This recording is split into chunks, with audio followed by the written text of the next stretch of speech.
un collar, todo muy cookie, su vestido, sus zapatillas.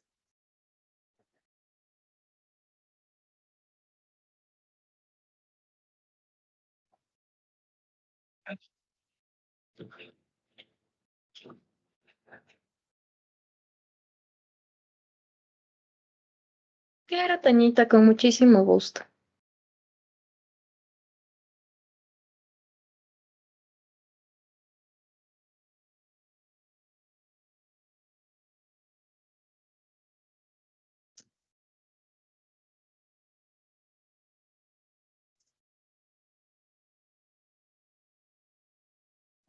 Y ahora ya que está bien producida, unas fotografías para tener de recuerdo por toda la vida.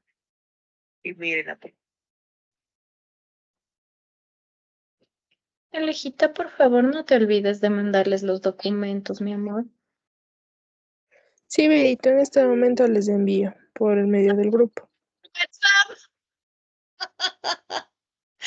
Y yo no me acordé que ya estábamos en línea, mi amor. Perdón. Besitos.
Buenas noches con las personas que han ingresado. Bienvenidos a este quinto módulo sobre redacción de informes neuropsicológicos. Vamos a esperar, por favor, hasta las 8:05 a los demás estudiantes para poder empezar la clase. Muchas gracias.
Perfecto. Al ser las 8:06, podemos dar comienzo con este nuevo módulo. Bienvenidos todos.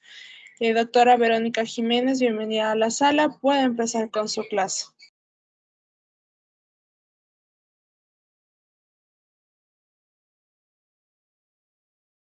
Qué gusto muy buenas noches, chicos y chicas, qué gusto estar con ustedes el día de hoy aquí. Vamos a ir trabajando poquito a poco, entendiendo cómo nosotros podemos salir adelante dentro del proceso. Lo primero que les voy a pedir es que ingresen a esta herramienta donde vamos a trabajar un poquito. ¿Qué es lo que les voy a pedir? Es que nos tomemos 5 minutos para leer lo siguiente, eh, el siguiente pequeñito escrito que les he dejado ahí, y ustedes van a opinar qué es lo que estamos haciendo dentro de este espacio. ¿Cómo vamos a redactar un informe neuropsicológico? Usted va a tener que opinar sobre cómo adoptar este informe neuropsicológico a partir de un diagnóstico diferencial. Y mientras tanto, yo voy a compartirles mi pantalla y vamos a hablar de este tema que es tan importante. Entonces, denme un segundo.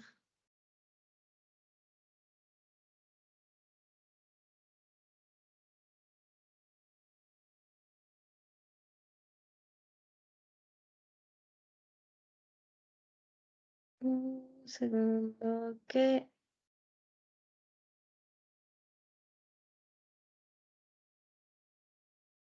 listo. Entonces, el día de hoy vamos a hablar de cómo redactar o cómo debería redactarse un informe neuropsicológico. Lo primero que debemos comprender, compañeros, es que este informe neuropsicológico va a estar orientado primero a tener una estructura y un componente para cada una de las cosas. Entonces, cuando hacemos un informe neuropsicológico, lo primero que vamos a encontrar son las cosas que nos van a dar la orden directa de a quién estamos evaluando. El nombre del paciente, la fecha de nacimiento, el género, desde cuándo le evaluamos, hasta cuándo le evaluamos, porque nos vamos a dar cuenta de algo muy importante, chicos. La fecha de evaluación es la fecha inicial y la fecha de entrega de informe es la que nos va a dar un determinado espacio de tiempo para dicha evaluación. Los datos de contacto y la persona que remite el informe si aplica. Es decir, hay muchas personas que nos pueden remitir para el informe. Por ejemplo, solicitud para psiquiatría, solicitud para endocrinología, solicitud para psicopedagogía, ¿no? Entonces eso. Luego viene una breve descripción de por qué se realizó esta evaluación neuropsicológica con el motivo de la consulta. Y para lo próximo vamos a ir entendiendo los antecedentes médicos y neurológicos de nuestra paciente. Entonces aquí vamos a entender la información sobre la enfermedad médico-neurológica, el historial de lesiones cerebrales o trauma, y el historial de las enfermedades psiquiátricas de nuestro paciente. También vamos a encontrar la etapa de la evaluación del historial educativo y laboral. Entonces ahí vamos a tener el nivel educativo, la información relevante sobre el entorno laboral del paciente y vamos a pasar a una etapa muy importante que es el historial familiar. Ahí vamos a poner todos los antecedentes o enfermedades neurológicas y psiquiátricas de la familia. Una cosa es el motivo de consulta y otra cosa es la hipótesis diagnóstica con la que vamos a comenzar o el motivo de la evaluación. Entonces ahí vamos a poner aquellos detalles específicos para los cuales nosotros estamos evaluando las funciones cognitivas, las habilidades motoras, las funciones ejecutivas. Y luego vamos a poner los métodos como nosotros hemos llegado a dicha evaluación. Aquí vamos a hablar de las pruebas neuropsicológicas utilizadas, los detalles de la administración de la prueba, por ejemplo, duración, condiciones ambientales. Finalmente, podemos poner la historia educativa y laboral que podría tener esta persona si es que esto fuese meritorio. Esta es una característica opcional y excluyente, es decir, en algunos casos donde tenemos un informe neuropsicológico clínico de hospitalización, probablemente esa parte no sea importante, pero si tenemos que hacer una entrega de un informe neuropsicológico clínico para el área de pedagogía, por ejemplo, usted va a encontrar que está esta información muy importante dentro de este espacio. Ahora, dentro de este también vamos a encontrar los resultados de la evaluación, es decir, cuáles son aquellos hallazgos específicos que cada prueba administrada nos ha dado y la descripción de las fortalezas, las habilidades cognitivas, las habilidades funcionales del paciente. Para luego llegar a la impresión diagnóstica, que es el diagnóstico neuropsicológico provisional o final, que contiene una descripción de cualquier condición médica o neurológica subyacente que pueda contribuirnos a los hallazgos. Luego ya vienen las recomendaciones.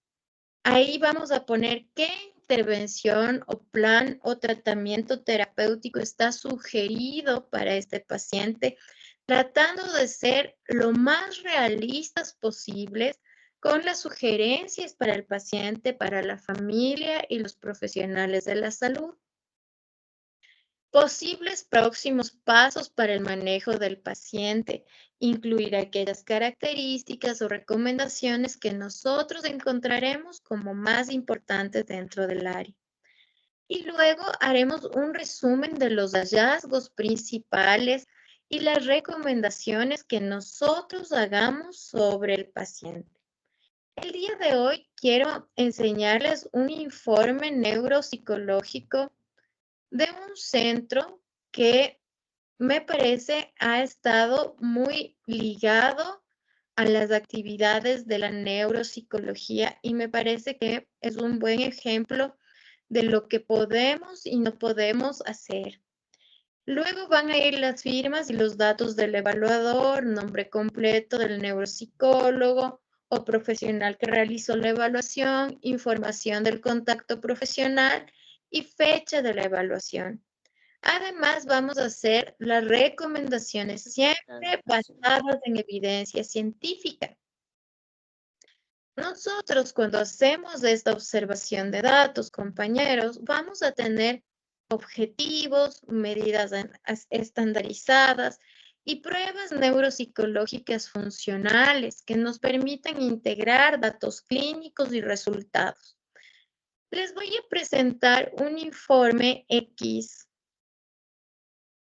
Quiero tomarme un tiempo para presentarles un informe de una paciente propia. Permítanme un ratito. Voy a cerrar este documento para abrir este otro. Y lo que voy a hacer es presentarles un informe. Voy a habilitar la edición y voy a eliminar por el momento la información de mi paciente. Deme un segundo para borrar esta información y que usted la pueda revisar. Entonces, nosotros vamos a ver un informe neuropsicológico clínico en este caso, que nos va a servir para una guía de lo que nosotros debemos tomar en cuenta dentro de la evaluación y qué es lo que estamos evaluando y cómo vamos a presentar dichos medios informativos. Y ahí vamos a ir trabajando en este espacio. Denme un segundo, voy a volver a compartir la información para que podamos llegar a este tema. Entonces, en este momento voy a compartir. Denme un segundo. Ok.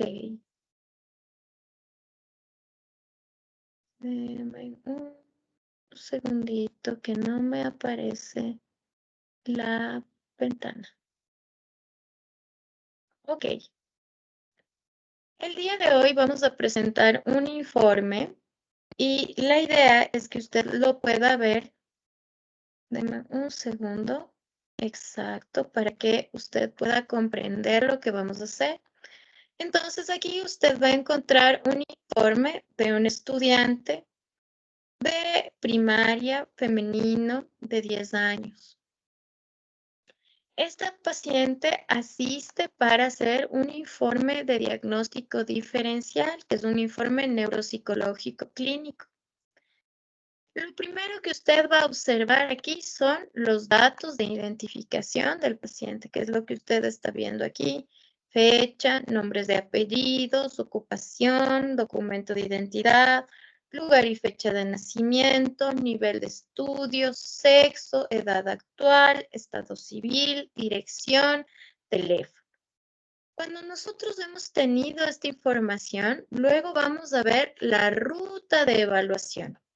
Y la ruta de evaluación es una ruta que nos va a permitir a nosotros, voy a borrar este dato por si acaso, es una ruta que nos va a decir a nosotros que esta ruta ha sido válida para el seguimiento de nuestro paciente.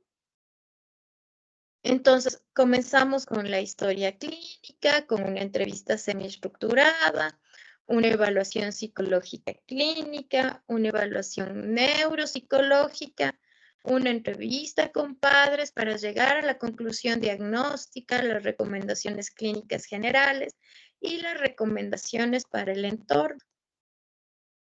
Posterior a esto, hemos visto el motivo de la evaluación.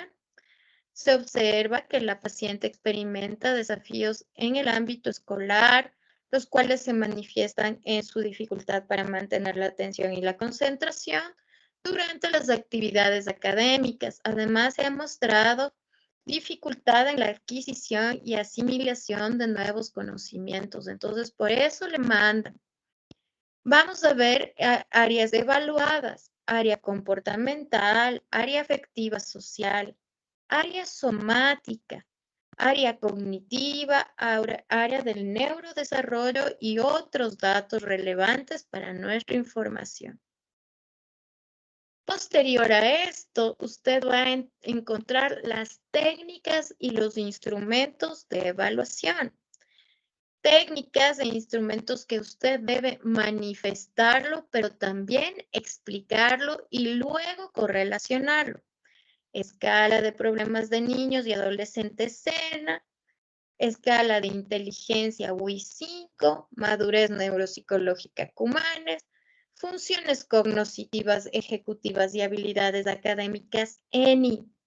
Cuando nosotros hacemos el test aplicado, siempre vamos a decir a qué hace referencia este test. Muy bien. El CEN es un sistema de evaluación de niños y adolescentes, un instrumento completo dirigido a la detección de los problemas infanto-juveniles prevalentes y relevantes en la edad infantil, que se divide en 3 etapas: de 3 a 6 años, primaria de 6 a 12 años y secundaria de 12 a 18 años, adaptando las características de sintomatología y manifestaciones propias de la edad. Y aquí nos dice cuáles los rangos de puntuación y cuáles son los posibles niveles descriptivos. Entonces, explicamos que la puntuación T de 10 a 19 es muy bajo, de 20 a 29 bajo, de 30 a 39 bajo, de 40 a 59 medio, de 60 a 69 medio alto y de 70 a 79 alto y de 80 a 89 muy alto. Siempre cuando presentes el informe vas a decir la escala de control. Esto nos va a permitir entender que esta es una persona que no ha mentido, que no ha engañado, que no ha exagerado dentro de su proceso. Entonces, para nosotros esa etapa es realmente importante. Luego vamos a ver los índices globales. En el índice global, usted va a encontrar un puntaje de la paciente ¿Y qué significa? Entonces, tenemos un índice de problemas emocionales medio alto, un índice de problemas contextuales muy alto, un índice de recursos personales muy bajo, un índice de depresión muy alta y un índice de sintomatología postraumática muy alta. Luego vamos a ver los problemas contextuales. En problemas familiares tenemos muy altos, problemas en la escuela altos y problemas con los compañeros muy altos. Ya tenemos muchas respuestas en este test. Ahora vamos a hablar sobre los recursos personales. Autoestima muy baja, integración y competencia social muy baja. Y luego vamos a tener problemas interiorizados, exteriorizados o emocionales, pero del test que se le hace a su familia. Vamos a presentar depresión, comportamiento inusual, aislamiento y luego ya vamos con las escalas, ¿no es cierto? Vamos a hacer una escala de Wechsler para niños que se denomina WI5, que es un instrumento clínico de aplicación individual que evalúa la inteligencia de los niños de 6 años, 0 meses, hasta 16 años, 11 meses. El WIS es uno de los test que puede considerarse como una de las herramientas más importantes para la evaluación de este constructo. Esta escala de Wechsler completamente en la versión 5 tiene un amplio respaldo, tanto empírico como teórico, y ofrece las puntuaciones de índole primario más importantes, tanto como áreas cognitivas, comprensión verbal, visoespacial, razonamiento fluido, memoria de trabajo y velocidad de procesamiento. Entonces vemos en comprensión verbal, esta niña tiene un coeficiente intelectual muy alto, en visoespacial promedio, yendo a promedio alto, razonamiento fluido promedio, memoria de trabajo promedio quizás alto, velocidad de procesamiento medio alto y una escala total de 106, que es una escala promedio alto. En este espacio lo que vemos nosotros vamos a poner cuáles son las fortalezas de esta niña y cuáles son las debilidades que podría presentar. Entonces vamos explicando cada una de ellas y vamos luego a Cumanes. Cumanes nos permite valorar el modo extenso del desarrollo cognitivo de los niños. Y vamos a ver que hay subescalas o secciones de evaluación. Por ejemplo, la sección de lenguaje, la subsección evaluada que es lenguaje comprensivo, lenguaje expresivo, lenguaje de lectoescritura. Con pruebas que se llaman comprensión audioverbal, comprensión de imágenes, fluidez fonológica, fluidez semántica, leximetría, leximetría de la velocidad, escritura audiodiagnóstica. Vamos a evaluar la visopercepción, las funciones ejecutivas, la memoria, el ritmo, la lateralidad con la que manejamos a nuestra paciente. Y vamos a ver nuevamente que tenemos un índice de desarrollo neuropsicológico que está en 99, que es promedio para su edad, y que tiene ciertas características un poquito bajas en memoria verbal, que podría ser un poquito fortalecida, fluidez semántica y escritura audiodiagnóstica, que nos puede dar un señalamiento de quizás una leve dificultad del aprendizaje. Pero este diagnóstico tiene que ser cotejado y correlacionado. Aquí vemos nuestras fortalezas y nuestras debilidades. Posterior a esto vamos a encontrar el informe neuropsicológico infantil, el más actualizado, que se denomina ENI2. Esta evaluación habla de procesos neuropsicológicos de la atención y las habilidades construccionales, la memoria, la codificación, la evocación, la memoria diferida, la percepción del lenguaje oral, lectura, escritura, cálculo, habilidades visoespaciales y la capacidad de planeación y organización. Cuando usted hace un diagnóstico diferencial, puede utilizar ENI en los niños o BANFE en los adultos.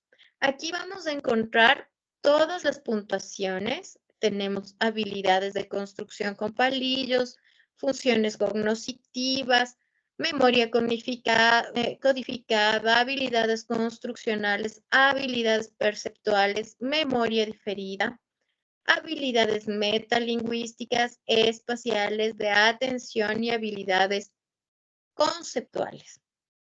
Luego vamos a pasar a funciones ejecutivas puras, donde presentamos, por ejemplo, la fluidez gráfica, la flexibilidad, el rendimiento académico, cómo vamos, y ves lo que nosotros ya estamos viendo aquí. Muy bien, entonces vamos avanzando en las pruebas.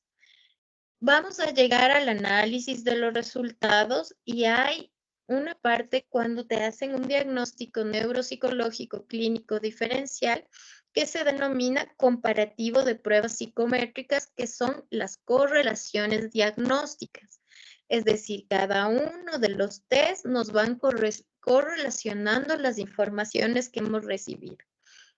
Aquí vamos a ver una correlación diagnóstica con un trastorno depresivo mayor y vemos una correlación diagnóstica en un trastorno específico del aprendizaje.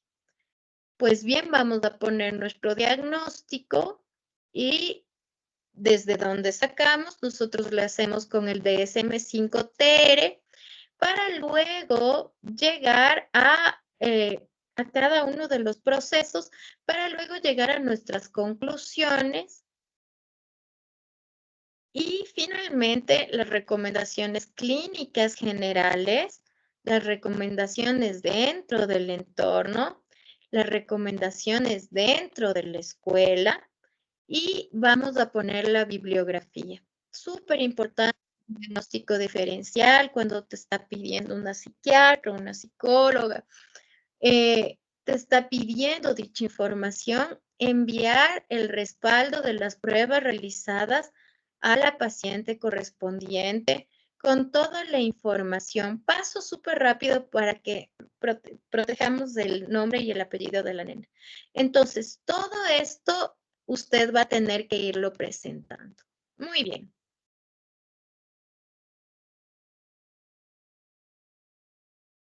Déjenme un ratito.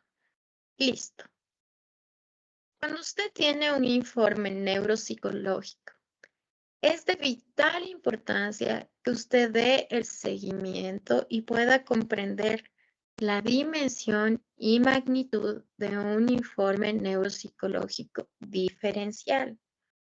Primero, no solo va a utilizar una prueba. Segundo, va a analizar todas las características ambientales, familiares, emocionales, sociales y cognitivas de nuestro paciente. Dentro de este proceso, además, vamos a trabajar en algunas de las actividades para correlacionar dichas pruebas diagnósticas. Voy a ver otro informe.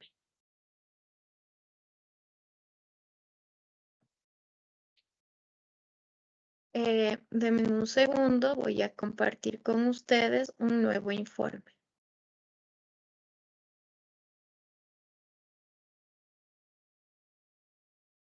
Ok, este es un informe que me han compartido. Miren cómo presenta esa compañera, informe integral neuropsicológico. Te da su bienvenida, nos habla de que esta es una evaluación neurocognitiva, neuropsicológica y de la conducta. Nos va a poner los datos de la persona y quién está siendo examinado. Miren algo muy importante. La edad del informe es para un niño de 2 años, 11 meses. Aquí nos da una leve introducción a lo que es su centro médico, ¿sí? Luego viene la introducción a la evaluación neuropsicológica, cómo va el proceso de la evaluación, la selección de las pruebas y la aplicación de pruebas y resultados. Es decir, esto es para nosotros cómo hizo ese proceso. Y ella dice que lo primero que va a hacer es una historia clínica neuropediátrica con observaciones clínicas, métodos de evaluación, resultados obtenidos, análisis de los resultados, conclusiones, impresión diagnóstica, plan terapéutico, recomendaciones. Aquí nos damos cuenta que este ya es un modelo biomédico, ¿no? Y nos está diciendo qué enfermedad actual presenta. Ahora, esto está mal porque aquí nos está diciendo que Peter presenta episodios de agresividad dirigidos a tendencia de comportamientos físicos disruptivos, arrojar objetos, autolesiones o agresiones físicas. Eso no es una enfermedad. Esta parte está mal desarrollada. Luego vienen los antecedentes, el desarrollo psicomotor, el sueño, el examen físico que dice que está alerta, que tiene una buena presión arterial, una buena frecuencia cardíaca y respiratoria, el cráneo normocéfalo, que es la parte médica. Luego vienen las observaciones. Durante el proceso de observación, colabora, bueno, método de evaluación, verá aquí, ¿no? Bailey, escala de desarrollo infantil, se le hace a los padres de familia. Vineland, escala de desarrollo adaptativa para los padres. BASC, sistema de evaluación del comportamiento para los niños. Y WIPSI, escala de inteligencia de Wechsler para preescolares. ¿Cómo nos presentan los datos? Maravillosos igual, adecuado, como debería presentarse. Solo nos presentan uno de los resultados y la interpretación del resultado. Escala del WIPSI y nos presentan los resultados. Interpretan los resultados y nos presentan. Perfil neurocognitivo. Interpreta los resultados y nos dice qué pasa. Escala de conducta adaptativa. Interpreta los resultados y nos dice qué pasa. Resumen integral de los resultados, muy bonito presentado. Conclusiones y plan terapéutico. Muy bien, eso es lo que debe tener un informe neuropsicológico. Al igual que el nuestro, es un informe muy completo. Pero cuando pregunto a los padres de familia cuánto tiempo se tardó en realizar este informe, el compañero colega nos dice que lo hicieron en un día, donde le tuvieron al niño evaluándose por más de 12 horas sin darle nada de comer y sin darle nada de beber, con 2 años, 11 meses de edad. ¿Esta prueba es válida? Pregunta al público. ¿Esta prueba es válida?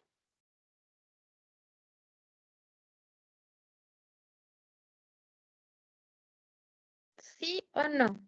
¿Quién me dice? No, no es válida. Primero porque tiene 2 años, 11 meses y en una escala de Wechsler podríamos demorarnos al menos 3 sesiones en un pequeño de 2 años, 11 meses. ¿Sí? Segundo, les voy a hacer una pregunta muy importante. ¿Creen ustedes que un niño puede hacer este proceso durante 5 o 10 horas seguidas para sacar un mega informe? No. Entonces, esto no está bien. Compañeros, pobre criatura, así es. Por más de que nos presenten una información, un informe neuropsicológico, nosotros debemos preguntar siempre cuál ha sido el tiempo de descanso, cómo ha sido realizado esta prueba, cómo estaba el niño. Entonces, no, mi hijo no paraba de llorar, no pudo hacerle la prueba a la doctora, pero me entregó este informe. Mm, mm, tenemos que volver a evaluar. Como usted se da cuenta, los dos informes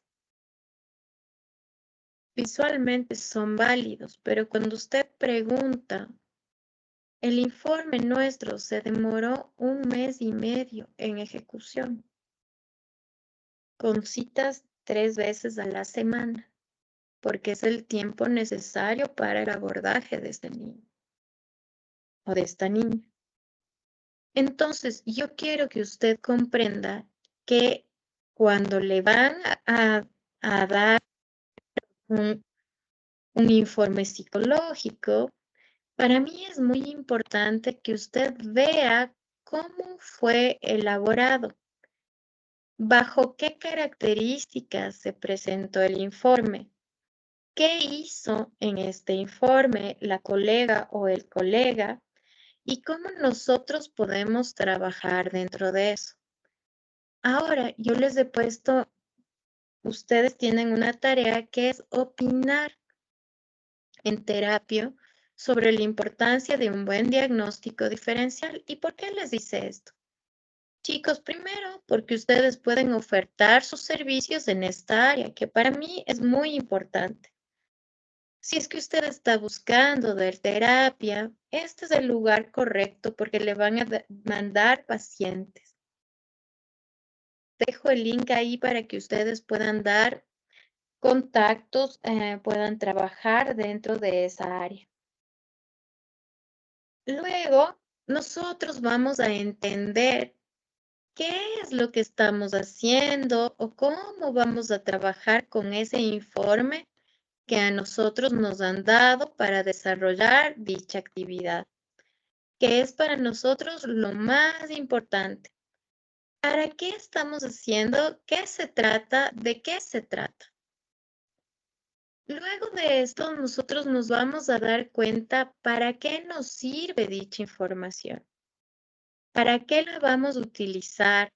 ¿Qué es lo que quiero hacer con esa evaluación? ¿Hacia dónde me quiero guiar con esa evaluación? Segundo, creo que lo más importante en este tipo de casos es cómo yo integro esos datos para el plan terapéutico. Entonces, lo que les voy a pedir es que comprendan que esa integración de datos es lo más importante. Para nosotros es la parte medular o fundamental porque combina la información obtenida a través de esas entrevistas clínicas, observaciones del comportamiento, resultados de las pruebas neuropsicológicas para entender y comprender el funcionamiento cognitivo y conductual del paciente.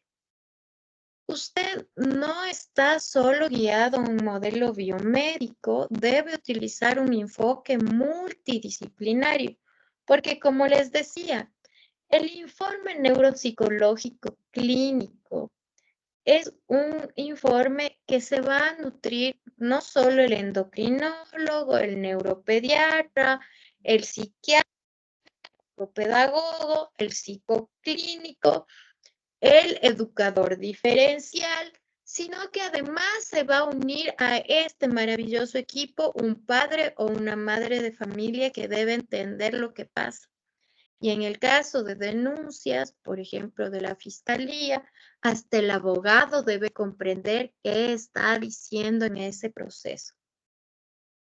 Siempre es importante especificar las recomendaciones fundamentales individualizadas que deben ser específicas para las necesidades y las circunstancias únicas del paciente, evitar las sugerencias genéricas y asegurarte de las recomendaciones adecuadas. Ahora miren, cuando nosotros tenemos este tipo de informe, yo me voy a atrever a enviar otro informe, que es un informe más grave a mí, desde mi punto de vista.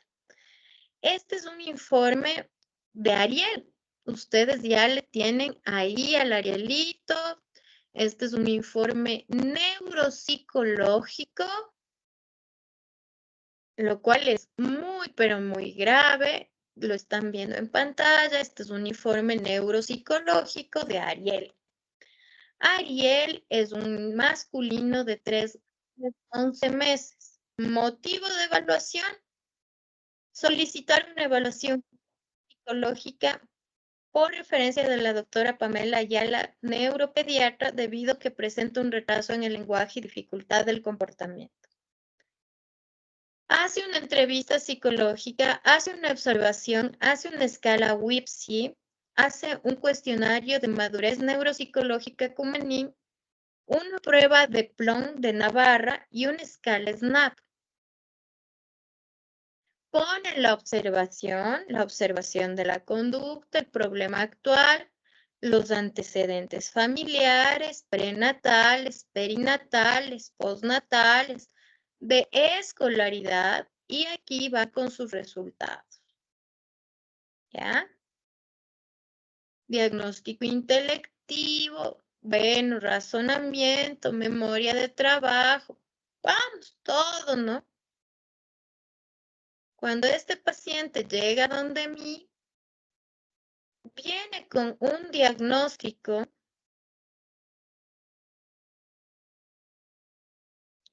de inteligencia limítrofe 79 y le mandan con un trastorno por déficit de atención e hiperactividad sin evaluar nada de TDAH, nada, nada de TDAH. ¿Qué es lo que a mí me preocupa de este informe, muñecos y muñecas?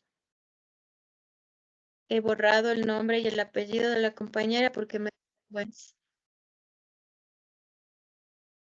Primero, lo que debemos comprender en este caso es que este niño tenía un autismo moderado.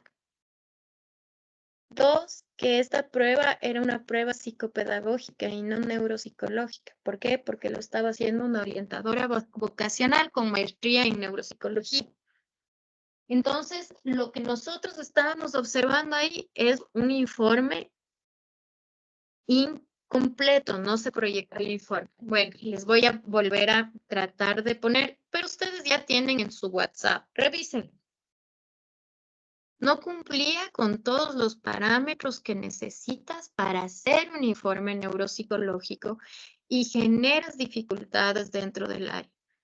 Zapatero a tus zapatos. Si este niño de 2 años, 11 meses o 2 años, 7 meses hubiera sido intervenido por un profesional en la neuropsicología clínica, probablemente este profesional habría hecho las pruebas correspondientes y hubiera hecho un perfil neuropsicológico y del habla orientado rápidamente a entender qué problema debería haber revisado, que es la hipótesis diagnóstica. Cuando usted en una hipótesis diagnóstica le diga que una persona no ha desarrollado el habla hasta los 3 años de edad, ¿qué es lo primero que debe dudar? ¿Qué es lo primero que debe evaluar? ¿Cuál es la hipótesis que usted debe tener? A ver, respondan, chicos. Lo primero, si te dicen, dejó de hablar a los 12 meses, a los 18 meses, no habla hasta más allá de los 3, 4 años. Obviamente, trastorno del espectro autista. Lo primero que usted debe hacer como hipótesis diagnóstica es tratar de buscar que este niño tenga un TEA. Si a usted le dicen, escúcheme bien, niño que comienza a hablar desde los 9 meses de edad, hiperkinético, verborreico, ¿qué es lo primero que va a evaluar? ¿Qué es lo que debe evaluar en este caso? Hiperkinético, verborreico, lenguaje antes de los 9, 10 meses ya comienza a hablar y te dice, doctorita, no para de hablar. TDAH. Muy bien. Si le dicen, alcanzó sus ítems del neurodesarrollo. No van a decir los padres así, pero obviamente van a decir, doctorita, los niños se sientan a los 5 meses, mi hijo se sentó a los 10. Los niños gatean a los 7 meses y mi hijo gateó a los 13 meses. ¿Qué vamos a decir? ¿Qué vamos a sospechar, chicos?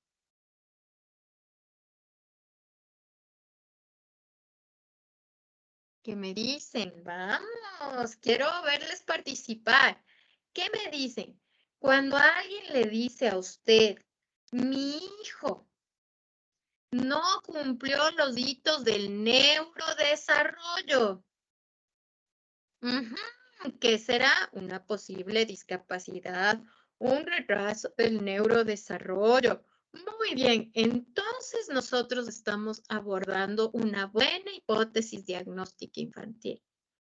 Pero además, si usted es neuropsicóloga o está haciendo informes neuropsicológicos, debemos tomar en cuenta qué es lo que vamos a presentar, qué es lo que vamos a hacer, cómo vamos a desarrollar este proceso, qué pruebas neuropsicológicas vamos a tomar.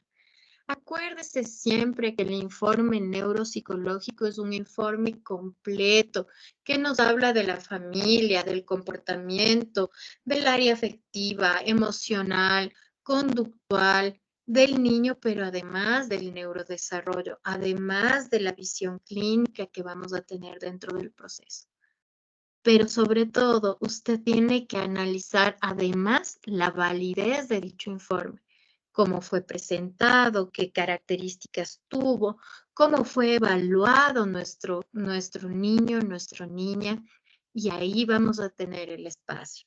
Como hemos visto en los 3 tipos de informe, debe haber un motivo de consulta, debe haber las pruebas tomadas, debe haber los resultados esperados, la comparativa del resultado esperado, las características de tu hipótesis diagnóstica tan claras que puedas correlacionar dichos informes, dichas pruebas relacionales y tener un buen resultado de este informe neuropsicológico. Entonces, chicos, eso es tener un diagnóstico diferencial. Ahora yo les he pasado este link y les voy a pedir que ustedes me escriban en ese link por qué es importante tener un buen diagnóstico diferencial y cuáles son aquellas condiciones con las que usted debería plantear este informe. De la mano de esto, yo les voy a contar, no sé si se comparte, voy a seguir trabajando con ustedes en este espacio. Les voy a decir que una de las partes más importantes que nosotros podemos tener es que finalmente esta construcción del informe es una construcción que va a ir avanzando en las recomendaciones individuales, que deben ser específicas para las necesidades y las circunstancias del paciente, aquellas sugerencias genéricas, siempre entendiendo que debo ser realista y alcanzable. Por ejemplo, si yo tengo un padre de familia que es dueño de una empresa y que probablemente su salario es entre 15,000 y 20,000 dólares, si yo le digo que va a necesitar para su hijo un terapeuta ocupacional, un terapeuta de lenguaje, un psicopedagogo, un psicólogo clínico para ayudarle a salir adelante, Probablemente él lo pueda hacer, pero si yo le digo a una persona que está en el quintil de pobreza más bajo, que va a necesitar estos 7 compañeros, probablemente nunca le haga atender con ninguno. Priorice la intervención primero basándonos en evidencia científica, generando recomendaciones e intervenciones estratégicas en el manejo que estén respaldadas por la evidencia científica, que puede incluir terapias cognitivas, programas de rehabilitación, modificaciones ambientales, entre otros. Por Dios, mamita, papito, no vaya a tomatis. No tiene ninguna evidencia científica, es una pérdida de dinero. Por favor, papito, mamita, no utilice el psicoanálisis para resolver el autismo, no es válido. Por favor, padre o madre, no le dé factores de transferencia ni Herbalife para concentrarse porque su hijo no necesita eso. Por favor, mamita, papito, no va a solucionar el problema de TDAH de su hijo mandándole al karate todos los días o jugando fútbol. Todos necesitamos el deporte, pero esta no es la manera. ¿Vieron mi diferencia? ¿Vieron cómo yo estoy manifestando esta realidad de una manera diferente? Cuando usted haga la recomendación, sea lo más claro posible con su paciente. Incluye estrategias de compensación, es decir, de estrategias prácticas que en su entorno se puedan implementar para compensar las dificultades cognitivas.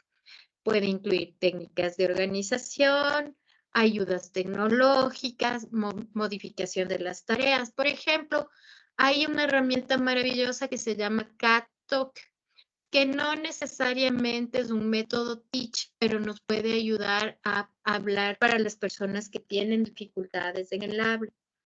Fomente la participación del paciente y la familia, es decir, involucra al paciente y su familia en el proceso de desarrollo, de recomendaciones, cómo la familia puede ir apoyando en este contexto, siendo realistas y aceptables. Ajustense a las necesidades y preferencias del paciente en su entorno. Establezca metas claras y medibles. Es importante que usted defina metas específicas, mesurables, que el paciente y su equipo de atención puedan trabajar para lograr. Esto facilita la evaluación del progreso, la efectividad de las intervenciones. Revise las recomendaciones según sea necesario. Los informes neuropsicológicos deben ser documentados dinámicos que se ajusten a la condición de la paciente y con hallazgos clínicos relevantes.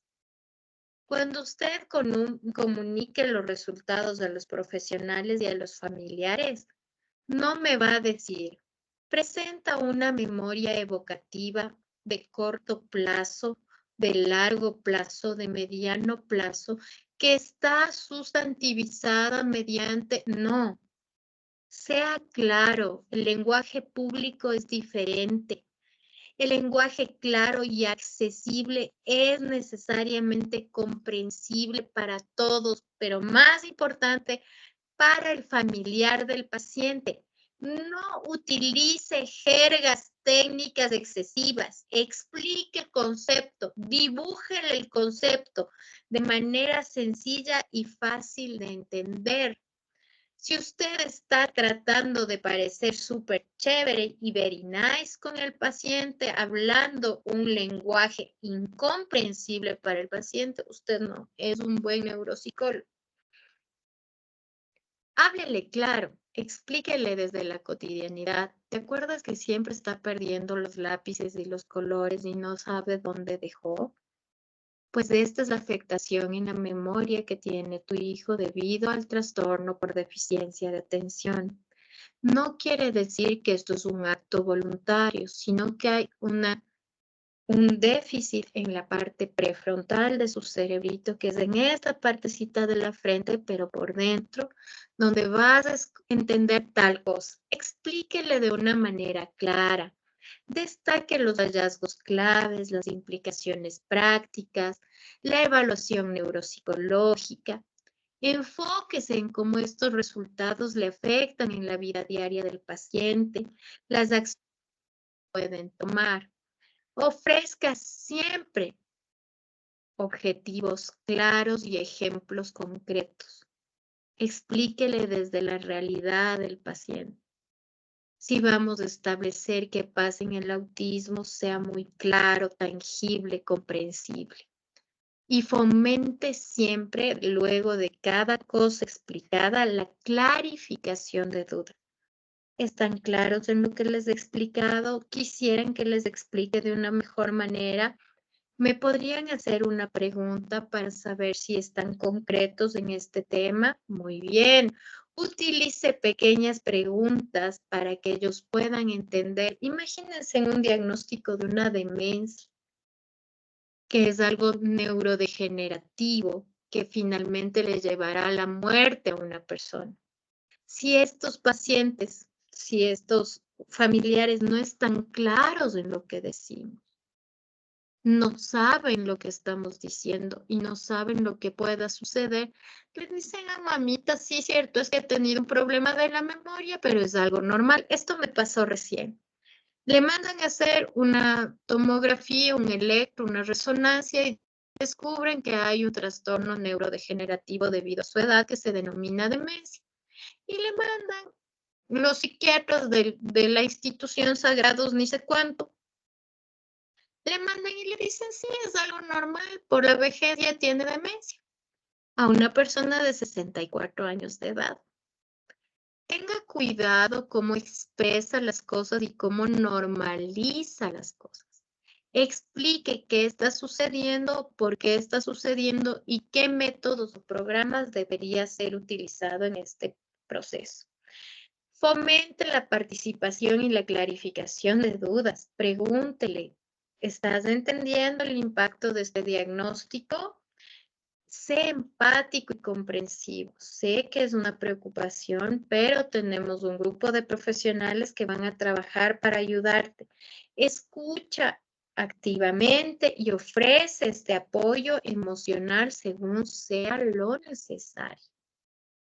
Pero además establece expectativas realistas. Sea honesto sobre la limitación de la evaluación, las posibles incertidumbres que te puede haber dejado el resultado.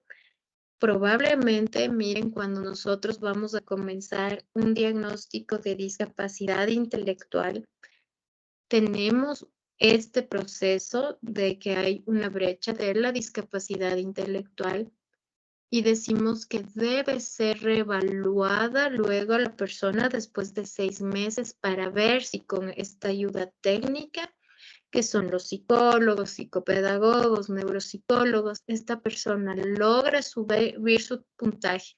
Y esto lo vamos a hacer durante 5 evaluaciones en un periodo de 2 años y medio antes de diagnosticar la discapacidad intelectual. Es tan importante que usted sepa desarrollar este proceso para que tenga una comprensión bastante realista. Entonces, mi invitación en este momento es que usted pueda entender el impacto de un buen informe neuropsicológico, pero también el buen impacto de una buena evaluación neuropsicológica. Yo sé que en este curso estamos hablando de cómo construir este informe y que hemos tenido ejemplos y en esta clase y en la anterior hemos revisado ejemplos. Sin embargo, si no saben tomar buenas pruebas neuropsicológicas, no están aptos para dicho proceso. Mi recomendación en este caso, compañeros, es que si ustedes sienten esa debilidad para tomar buenas pruebas neuropsicológicas, se inscriban en nuestro curso que comienza el día 19 de abril, que es Escala de Wechsler, infantil, WIPSI y WISC, ENI, Humanes, Humanín, que vamos a hacer, les vamos a enseñar a tomar este tipo de pruebas neuropsicológicas. Les invito a entender cómo hacerlas y cómo entender el protocolo de la toma de pruebas. No, usted no puede tomar en una sola sesión de 10 horas una prueba. No, usted no debe tomar una prueba, no puede poner de título informe neuropsicológico a un informe psicopedagógico. No, usted debe saber cómo tomar una prueba neuropsicológica y cómo interpretar dicha prueba. Entendemos que podemos hacer una hipótesis diagnóstica a partir de la creación de nuestro informe y como lo hemos estudiado en nuestra aula virtual. Pero si no sabemos tomar una prueba y no sabemos correlacionar estos resultados, no vamos a entregar un buen informe. Entonces, ¿qué les invito? Les invito a pensar cómo nosotros podemos estructurar este camino para salir adelante. Listo, chicos. Les dejo además esta herramienta que me ha parecido súper chévere, se llama Terapio. Te mandan pacientes para que tú puedas ingresar. Me parece que es algo súper lindo. Comienzan a derivarte pacientes en el Ecuador para que puedas ingresar dentro de este sistema y puedas atender pacientes. Si tú estás buscando esta oportunidad, creo que este es un maravilloso momento. Ingresa, comienza a atender tus pacientes y comienza a practicar, porque mientras más practiques, más sencilla va a ser la situación para ti. Les dejo que descansen, chicos, que tengan una buena noche. Chao, chao. Muchas gracias con todos. Procedo a finalizar la llamada. Gracias. Buenas noches.